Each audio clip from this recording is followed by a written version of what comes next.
Prop 22 has been defeated in the state of California. What up, folks? Once again, it is your boy Tim with another ride sharing video.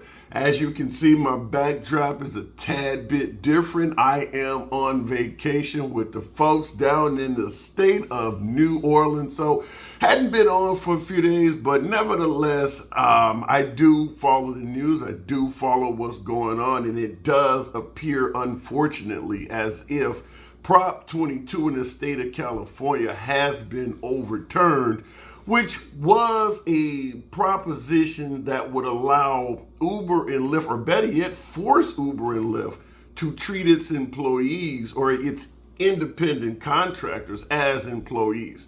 Now, for you folks watching, I'm pretty sure that this is not necessarily the direction you wanted to go anyway. Most Uber and Lyft drivers, most rideshare drivers would prefer the independent contractor label, would prefer to be free to work whenever they want, not necessarily have bosses and management overhead. So it's not the loss that is really the concern.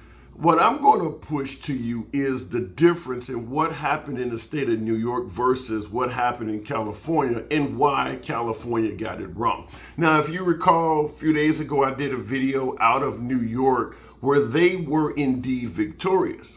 In New York, they pursued changes to the way Uber and Lyft treats us as well.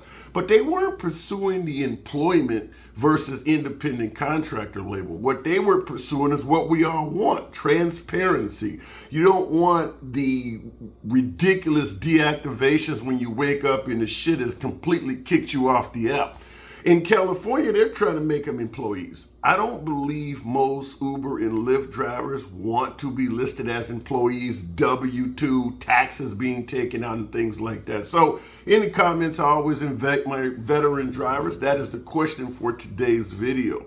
Would you rather be an actual employee? Let's say, for instance, they could get the pay correct. They could get the transparency right, but you had to be listed as an actual employee, which likely would be specified shifts. You'd have management. You'd have a lot of additional rules that come along with being an employee, such as assigned breaks and lunches. If you're an Uber driver, as you know right now, we can stop, start whenever we want. If you need to go home for a minute, you can do all of that. As an employee, all of that would be eradicated. Nevertheless, you might be paid more. You certainly would receive unemployment and potentially health insurance and things like that. So I just want to ask the drivers, the folks that are tuning in, would you prefer to be an employee as opposed to an independent contractor if the opportunity presented itself like what they were pursuing in California?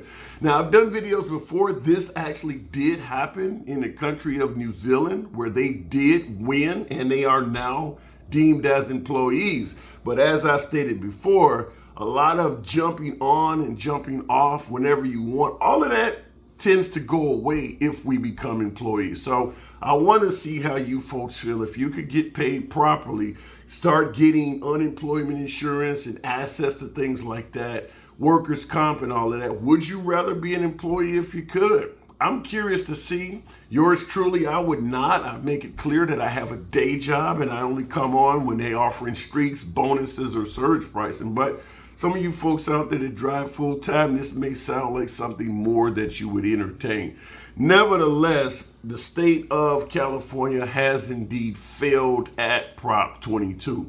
And as I stated before, it's not necessarily the failure that hits, it is the way they attempted to do things, going from independent contractor to employee. Let your boy know in the comments what you think. And as always, subscribe to the damn channel. And I'll see you in the next video.